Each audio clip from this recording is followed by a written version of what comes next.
la asistencia. ¿Ya?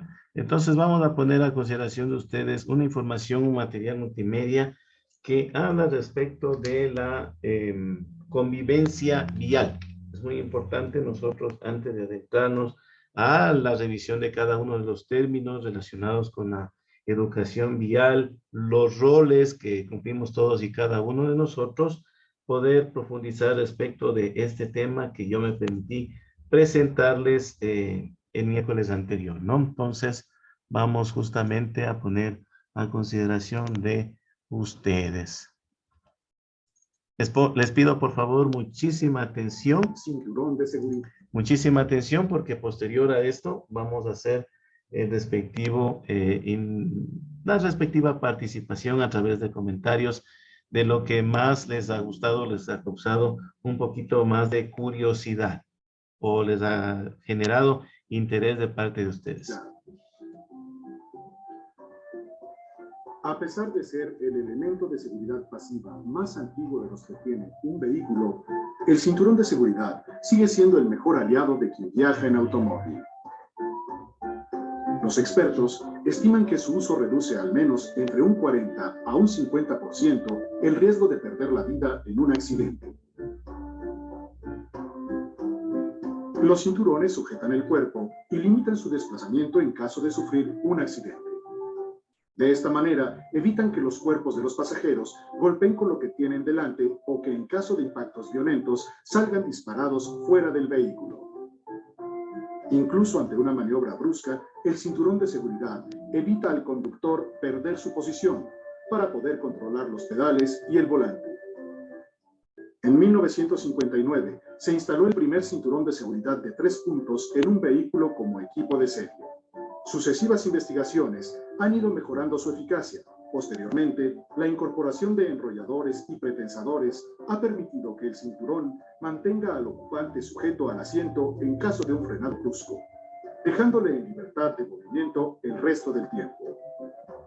Un uso correcto del cinturón de seguridad exige colocar la banda horizontal lo más abajo posible, entre la pelvis y los muslos, nunca sobre el abdomen. La banda diagonal debe sujetar el hombro apoyándose en la clavícula a la mitad entre la misma y el cuello. Las mujeres embarazadas obtienen más beneficios que incomodidades en el uso del cinturón de seguridad.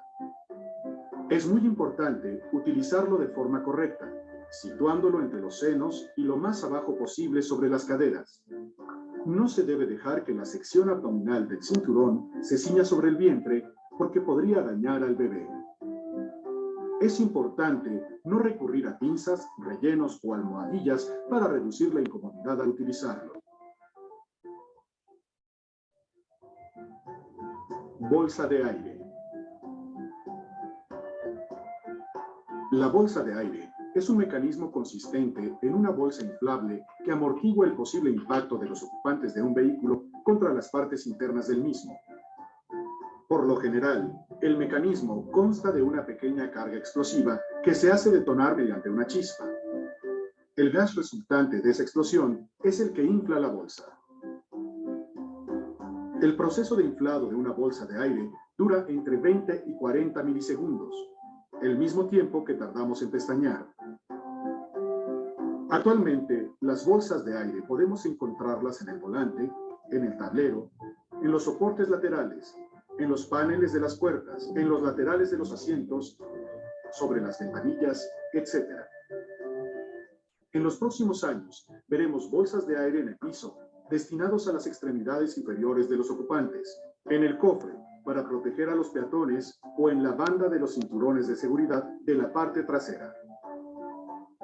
Debemos adoptar una correcta posición al volante, ya que situarnos muy alejados de este reduce la efectividad de la bolsa de aire. Si nos acercamos demasiado, podemos sufrir lesiones causadas por la misma bolsa al desplegarse.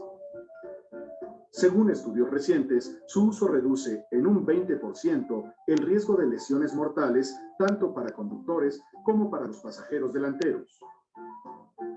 Por lo tanto, es un sistema muy recomendable. Aunque si no va acompañado de un uso correcto del cinturón de seguridad, su activación podría causar graves lesiones a los ocupantes del vehículo.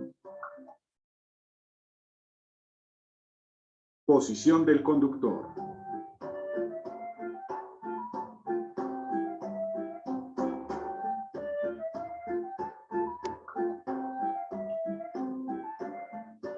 Incluso antes de poner en marcha nuestro vehículo, conviene seguir una sencilla rutina, puesto que una conducción más segura empieza por una buena posición al volante. Cuando se llevan muchos años conduciendo, podemos tener la sensación de que estamos ante una tarea fácil y que dominamos. Adoptamos posturas que a veces son demasiado cómodas y olvidamos que una buena posición al volante nos permitirá responder mejor y más rápido ante cualquier imprevisto que pudiera suceder en el camino. Una correcta posición en el asiento supone una conducción segura. Nuestras caderas deberán estar perfectamente encajadas en el ángulo formado por el asiento y el respaldo del mismo, con la espalda bien pegada a él. Primero, regularemos la distancia longitudinal del asiento y a continuación, la inclinación del respaldo. La distancia ideal es aquella que con las caderas y la espalda bien apoyada al extender los brazos hace que las muñecas reposen en la parte superior del aro del volante. Es importante comprobar que desde esta postura podemos manejar sin problemas todos los controles del vehículo.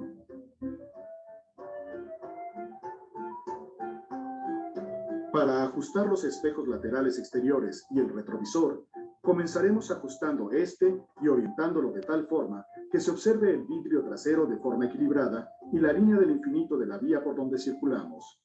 Los espejos laterales exteriores deberán abrirse de tal forma que podamos observar los puntos ciegos que crea el espejo retrovisor, ampliando así nuestro campo de visión y mejorando nuestra seguridad. El cinturón correctamente colocado y ajustado, los espejos alineados y el reposacabezas un poco más alto del nivel de la nuca nos permitirán formar una unidad con el vehículo, lo que nos ayudará a sentir y controlar mejor el vehículo. El cinturón de seguridad siempre debe estar correctamente abrochado en cualquier tipo de circunstancia. Deberá estar tenso. La banda abdominal deberá estar igualmente ajustada y tensa. Es muy importante recordar que no se debe instalar ningún sistema o elemento extra al cinturón de seguridad, ya que esto podría obstaculizar su correcto funcionamiento. Antibloqueo de frenos.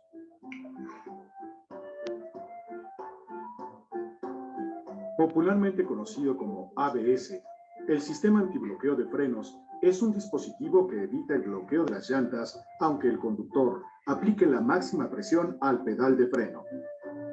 Unos sensores instalados en las ruedas del vehículo miden la velocidad de giro todo el tiempo. Si durante el frenado una rueda llega a su límite de bloqueo, en ese momento deja de girar y es arrastrada la llanta sobre el pavimento.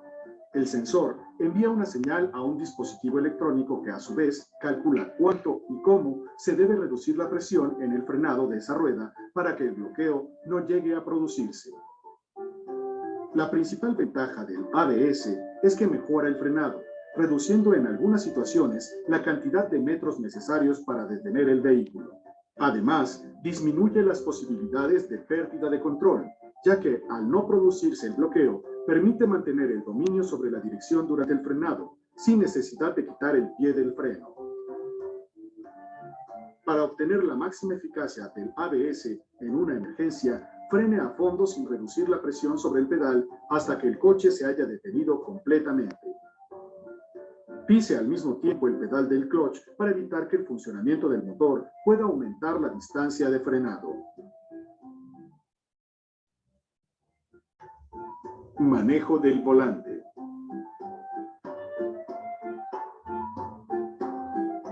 La postura perfecta para la conducción se complementa con la correcta colocación de las manos al volante.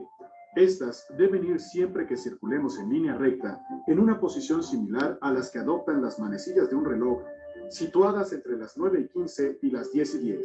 Con esta posición podremos efectuar casi una vuelta entera del volante hacia ambos lados.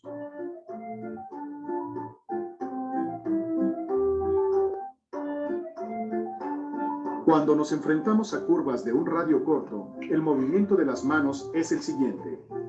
Partiendo de la posición original, la mano del lado de la curva se desplaza a lo largo del aro del volante hacia la otra mano. Toma el volante y tira de él, a la vez que la mano contraria afloja para permitir su paso.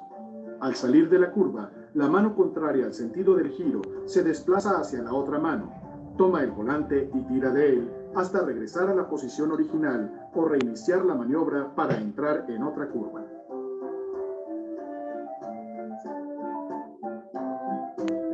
Al circular por una zona de curvas entrelazadas, debemos anticipar la mirada para buscar los puntos de referencia de las curvas siguientes. Utilizando correctamente las manos al volante, nuestra conducción será más precisa, rápida y segura, lo que incrementa la confianza del propio conductor. Si observamos a nuestro alrededor, es posible que notemos un alto número de conductores cuya postura al volante deja ver vicios muy comunes.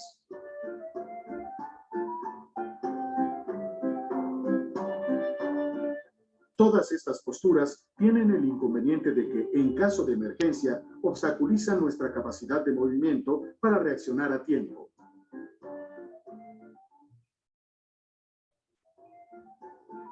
Trazado en curvas.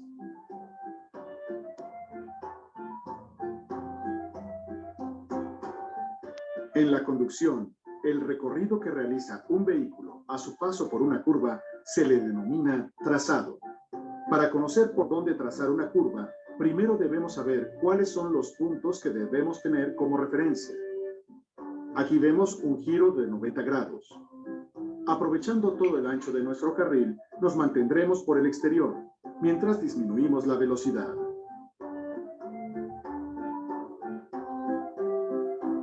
El punto de giro, representado con la letra A, es aquel desde el que alcanzamos a ver la salida de la curva y desde el cual iniciamos el movimiento del volante buscando la próxima referencia, el vértice interior de la curva o punto de contacto indicado con la letra B.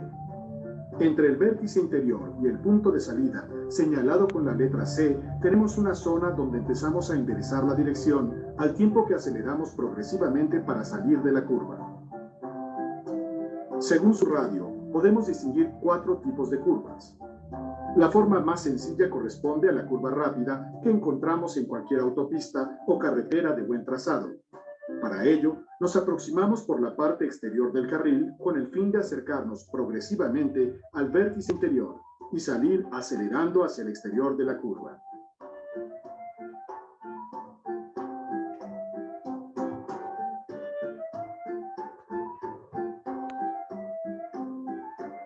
Ante una curva de 90 grados, la trayectoria que vamos a seguir con el vehículo es semejante a la que realizamos en una curva amplia, variando únicamente el punto de entrada a la misma, que se retrasa un poco con respecto del caso anterior. Entramos por el exterior, nos aproximamos al vértice interno en su punto medio y nos dirigimos a la salida, acercándonos de nuevo al lado externo.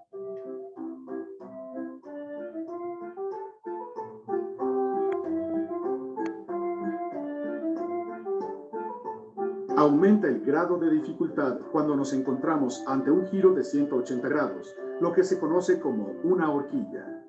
En esta situación, nos acercaremos por el borde exterior de nuestro carril, mientras disminuimos la velocidad.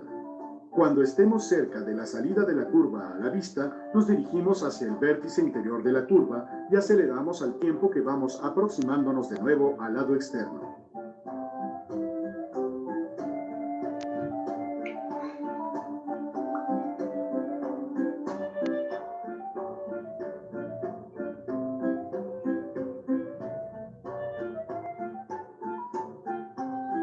Debemos tener mayor atención con las curvas llamadas de doble radio, que son aquellas en las que su radio se cierra a medida que entramos en ella.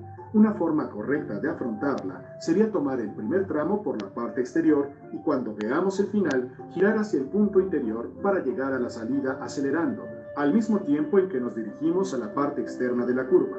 Si nos acercamos al interior de forma precipitada, no sucederá que, cuando consideremos que ya hemos salido de la curva, todavía nos faltará un tramo por recorrer.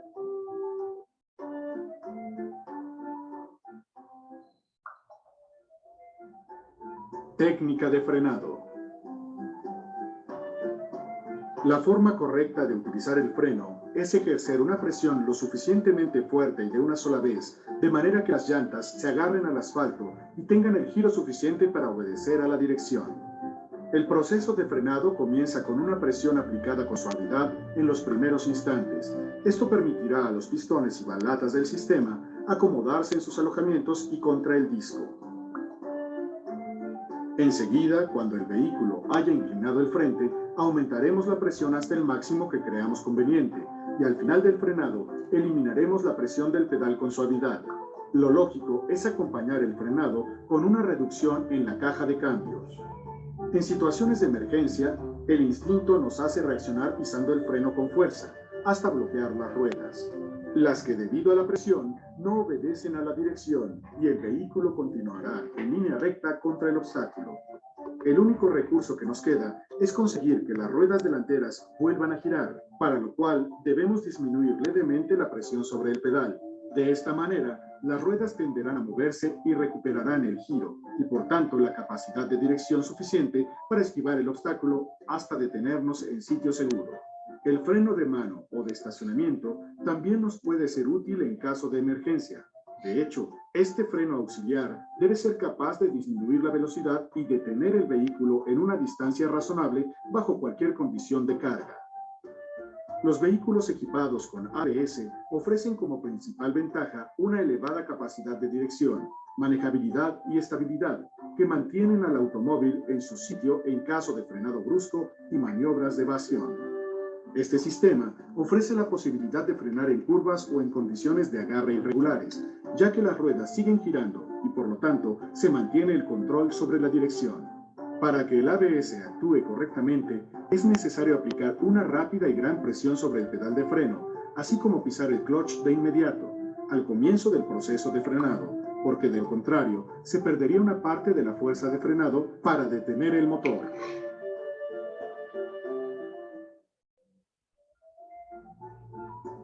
Reposacabezas. El reposacabezas tiene como objetivo controlar el desplazamiento de la cabeza en relación con el tórax y reducir, en caso de accidente, el riesgo de lesión en las vértebras que forman el cuello.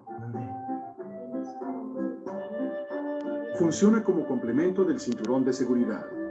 En un choque frontal, el cuerpo se desplaza hacia adelante para luego regresar bruscamente hacia atrás. En una colisión trasera, el tórax se desplaza hacia adelante, pero la cabeza realiza este movimiento después. Primero va hacia atrás y luego hacia adelante, en un movimiento de vaivén o zigzag que se denomina latigazo cervical. Si no existe un reposacabezas que actúe adecuadamente, las vértebras cervicales se lastiman. Según un estudio de la Fundación MAPFRE, más del 40% de los conductores usan mal acomodado el reposacabezas. Para acomodarlo correctamente, debemos ajustar la altura del reposacabezas hasta que el extremo del borde superior quede a la misma altura que la parte superior de la cabeza. Acercar lo más posible el reposacabezas a la parte trasera de la nuca y no inclinar demasiado el respaldo del asiento hacia atrás. Mucho más eficaces se han mostrado los reposacabezas llamados activos. En estos, el asiento y el reposacabezas actúan al mismo tiempo en forma conjunta.